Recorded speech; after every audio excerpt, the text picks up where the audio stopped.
মানুহৰ চকু মেলি দিয়ে। বিদ্যা এনেকুৱা এটা সম্পদ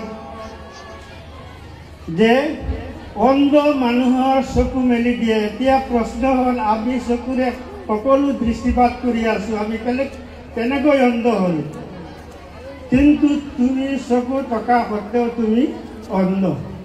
কাৰণ এতিয়া যদি কলেজৰ এখন কিতাপ যদি তোমাৰ সন্মুখত দিয়া হয়, তেনেহ'লে তুমি পঢ়িব নোৱাৰিবা, কাৰণ এইখন কিতাপ তুমি পঢ়া নাই। এতিয়া তুমি অন্ধ হৈ যাবা। বিদ্যাই মানুহৰ চকু মেলি দিয়ে। গতিকে আমি বিদ্যা উপাৰ্জন কৰা আমাৰ কাৰণে কৰ্তব্য। 2 নম্বৰ হ'ল, এনেকুৱা 3জন ব্যক্তি পৃথিৱীত আছে যাৰ অভিশাপ হ'লে জীৱনত কোনো উন্নতি কৰিব নোৱাৰিবা। প্ৰথমজন হ'ল সৃষ্টিকৰ্তা অৰ্থাৎ আল্লাহ। তেওঁৰ অভিশাপ যদি হয়, তোমাৰ জীৱন ধ্বংস হৈ পৰিব। 2 নম্বৰ হ'ল মা দেউতা।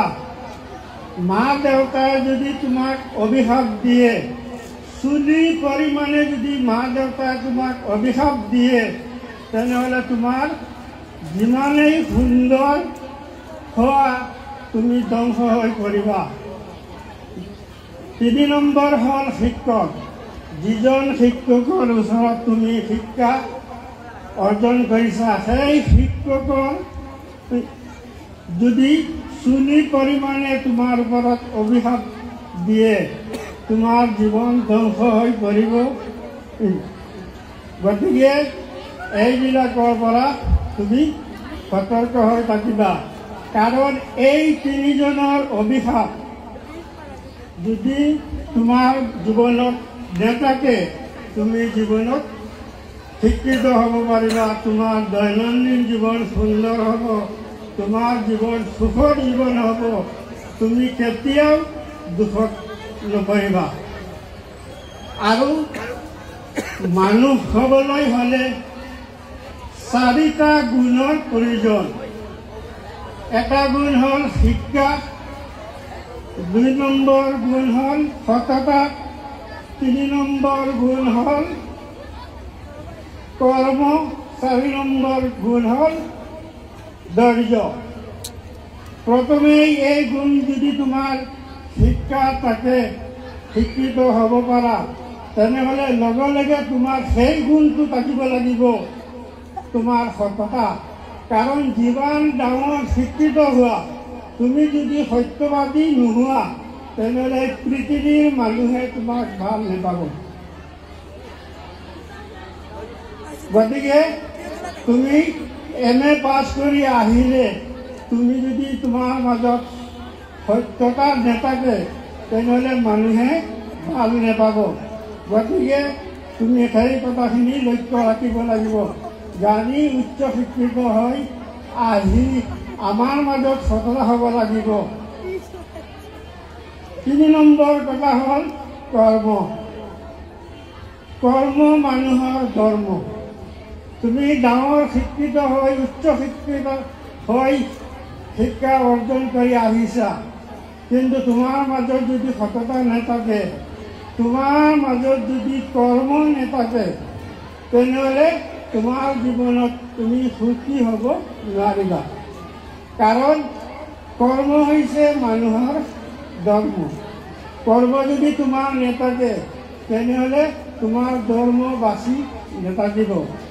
গতিকে তুমি তোমাৰ কৰ্ম, যিকোনো কৰ্ম হওক, চাকৰি হওক, চাকৰি নোপোৱা, তেনেহ'লে তুমি কোনো বিজনেছ কৰা, সেইটো এটা কৰ্ম। যে আমি শিক্ষিত হৈছোঁ আৰু আমি কিয় কৰ্ম কৰিম? নহয়, তোমাৰ জীৱন সুখী কৰিবলৈ হ'লে তুমি কৰ্ম কৰিব লাগিব। চাকৰি নহ'লে তুমি কি কৰিব লাগিব? তোমাৰ বিজনেছ কৰিব লাগিব। বিজনেছ যদি কৰিব নোৱাৰা, এই ভাৰতবৰ্ষৰ ডাঙৰ ডাঙৰ কোম্পানী আছে, কোম্পানীত গৈ তুমি কৰ্ম কৰিব পাৰা। ডাঙৰ ডাঙৰ ফেক্টৰী আছে, সেই ফেক্টৰীত গৈ পেলাই তুমি কি কৰিবা? কৰ্ম কৰিবা। এই 4টা গুণ যদি তোমাৰ মাজত থাকে, ইয়াৰ পিছত 4 নম্বৰ হ'ল ধৈৰ্য। সকলো লৈ পেলাই শিক্ষা, সততা, কৰ্ম আৰু ধৈৰ্য, সেই ধৈৰ্যটো তোমাৰ মাজত থাকিব লাগিব। কাৰণ বহুত কৰ্ম আছে, পৰিশ্ৰম কৰিব লাগিব। তাত তুমি কি কৰিব লাগিব? তোমাৰ ধৈৰ্য ৰাখিব লাগিব। তেতিয়া তোমাৰ সুখৰ জীৱন, প্ৰকৃত মানুহ হ'ব পাৰিবা।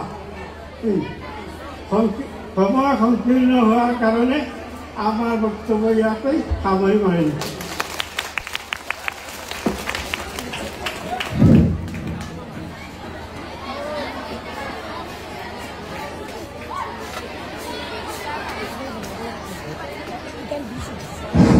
এতিয়া আমি আমাৰ বিদায়ী ছাৰ আব্দুৰ ৰহমান